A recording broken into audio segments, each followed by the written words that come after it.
who are damaged from the day they're born. It's just pathetic. Until we get as ruthless as the peddlers of these poisons, we're going to get nowhere as a nation. But if we can build one large citizens' organisations that will require the police to do their job, that will force the politicians to address the issues, because at the moment they've got bipartisan approach to drugs, much as they have done everywhere else. They've even got their tame doctors now and then writing letters to the editor on how we should legalise or decriminalise all these things. And of course this is the way paved to an even worse disaster. Opium, smoked only, managed to crash 2 Chinese dynasties. Normally a race or a large great nation gets about a 200-year period of history where they are dominant. Opium finished the Chinese off twice. Today the Chinese have got a realistic approach to the traffickers of drugs. They shoot them. And until we're prepared to deal ruthlessly with these ruthless people who will mass murder our children, and it's not even in the media, today an average of 7 people will suicide, most of them drug-induced in this nation, and yet here we are fighting a supposed war in Afghanistan where, I have the headline to prove this, according to our Australian newspaper, their opium refined into heroin is killing 100,000 people a year. When we lose one of our decent young Australian soldiers fighting in Afghanistan, it's headline news. Yet we'll lose today probably 7 young Australians on suicide or death directly or indirectly from drugs, and it won't even get into the newspapers because the truth is being suppressed. It's too depressing and it might cause more suicide. Well, in the year 2000, it's a nice round figure, we lost 2,000 young Australians to drugs.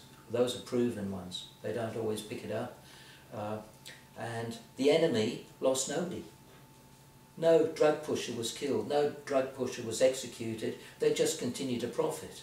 And how long can a nation consider staggering along? They destroyed morality in our midst. They've destroyed belief. We've now just elected our first atheist with our compulsory vote. What else are they going to take away from us? Therefore, does Australia require some form of extraordinary commission with extrajudicial powers and so on to confront the sellers of death and to cause young Australians to be compelled into treatment?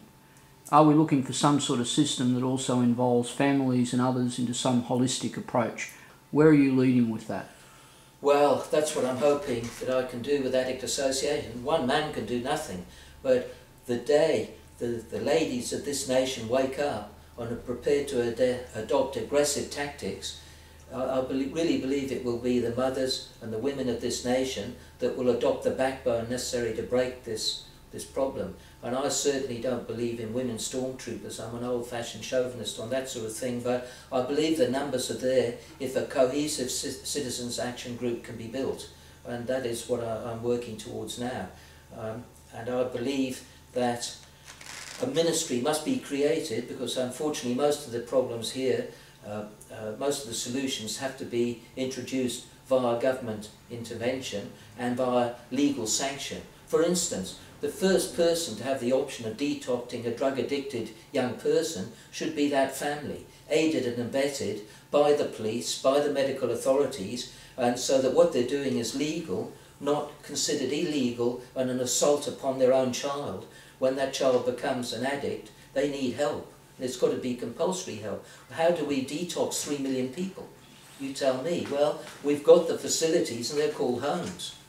In Russia, until I don't know what the position is today, I remember reading that they'll actually supply handcuffs so that people can handcuff their drug-addicted kids to their bed. You don't walk too far when you're dragging a bed behind you. In parts of Asia, they lock them to a tractor tire. I didn't know they had that many tractors, but again, you aren't going to go downtown, rob, rape, plunder, hurt somebody or yourself if you're immobilised. We do nothing here except pump billions of dollars into welfare for the misuse of the people receiving it. people who buy drugs go gambling, grog, tobacco, addictive too. What are we doing about that? We're funding it. The money laundering aspect of this is also worth mention. I don't know if you want to know about that.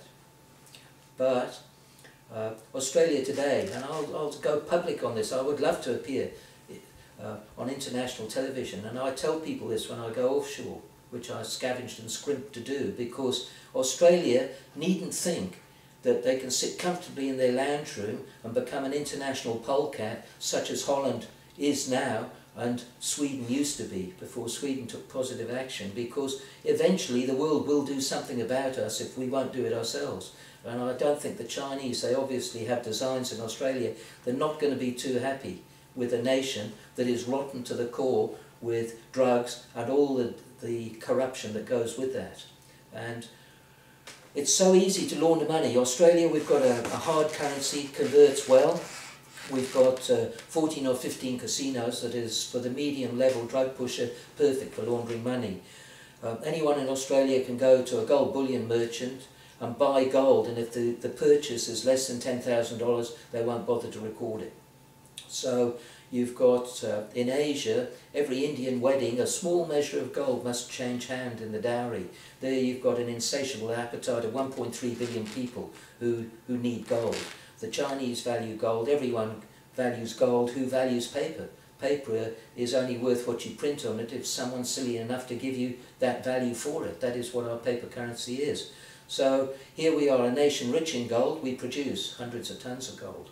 They can come here, they can buy it. They can buy Australian property. I'm speaking now in the Gold Coast. There are areas in the Gold Coast here that are hugely overvalued. And of course a drug trafficker doesn't matter if he's got to pay $2 million for a house that's only in real terms worth $1 million, because he is laundering his money. He comes in, he buys it, and years later he sells it. He's laundered his money. It's in Australian dollars or gold bullion or precious stones, other precious metals. We produce them all, and he can move that accordingly. And I feel genuinely sorry for what decent officials and people we may have working against this, but they're lost in a sea of inefficiency or complicity, because you cannot tell me that people that run this country don't know what's going on. If I do, they must. And I'm saying this now, this will not be allowed to continue. We must create a ministry. It's the one expansion of both state and federal government I would like to see. There should be a ministry on drugs, the sole issue being drugs, and that should remain. The people in that ministry should become truly bipartisan, in that when we find talent to fight drugs, it should remain, irrespective of whether it's a Liberal, National, Labour administration, and eventually we hope a decent, efficient, and I mean decent by the real sense of the term, a decent moral government of Australian people that are elected to Parliament to serve first and foremost those interests of Australia and her people. Candidly, at the moment, we are run by internationalists, be they of Liberal Labour stripe. Some of them, I don't doubt, are well-intentioned people. They've gone in with the best of good intentions, but it hasn't worked. We've got to evolve a system where the citizens of this nation require the politicians to serve our people first, and our people start with our families. If someone is more precious to you than your own children, you've got serious problems and you want to get yourself fixed up. So the spin-off is this. If you were to if you could graft our set of circumstances onto a nation that had nothing, you would have a total catastrophe. When I do a bit of public speaking, when I'm likening Australia as a person, I liken us, and I'm a man who was born in Ireland, so I'm allowed to make this so-called racist joke, I liken us to the mad Irishman who was going bankrupt and was finding it hard to feed his family. So he went out and he sold his dining room table so he could buy some food to put on it. Isn't that what we're doing in Australia? We're going to end up eating off the floor. Eventually we're going to have to sell our house, which we're doing, to afford to pay some rent to stay in it. And at the moment, when I first arrived in Australia, December the 1st, I think it was 1972, Labour just took power, it got Whitlam. The anecdotal figure bandied around then, and people were worried then, was that in 1972, only 85% of Australia was Australian owned. And that 15% was foreign owned. Now, anecdotally, we read and hear that the figure is reversed. It's actually 85% of everything Australian is foreign owned, and only 15% is Australian owned. And that has happened in that relative. Historically, that's just a blink. What happens if we keep going like this? And I don't blame people for making an honest investment into a good enterprise called the business Australia. That was fair under the rules of the day. You cannot blame these people for coming here and doing business, as long as it's honest, any more than you can blame a poor old Sudanese refugee who's been living out in the semi-desert in a tent, and some misguided but well-intentioned church group goes there, offers, and in collusion with the federal government of Australia, offers him and his family a free ticket to Australia, everything found, and welfare for life. Of course they'll jump at it. So you can't blame them out there on the street, but you can blame the government that's brought them in here. And I might add, and I've diversified a little bit, that some of these third world peoples have a long tradition of using drugs. It's part of their lifestyle, their heritage. They're used to doing it, and they will keep doing it. We don't need them. They're just aggravating a very serious problem we already have. They will not adjust to our lifestyle, our way of life, because with multiculturalism we insist on their right to continue their lifestyle, whether it be a faith or a habit, because we're tolerant. And as and until Australia develops strong citizens' action groups, such as I'm proposing with ADDICT Association, and a genuine nationalist party that is prepared to underwrite its own integrity by the introduction at all levels of government of citizens-initiated referendums, such as they have, for instance, in Switzerland. We'll have our own version, undoubtedly. Australia's always done its own thing, and it was in that age when Australia did its own thing that Australia gained the respect of the world, and always had amongst the highest standards of public conduct, governance, and standard of living. Now you'll find us down, despite our incredible national wealth, we're down in the 90s or the 20s, in a world that, sadly speaking, seems to be degenerating.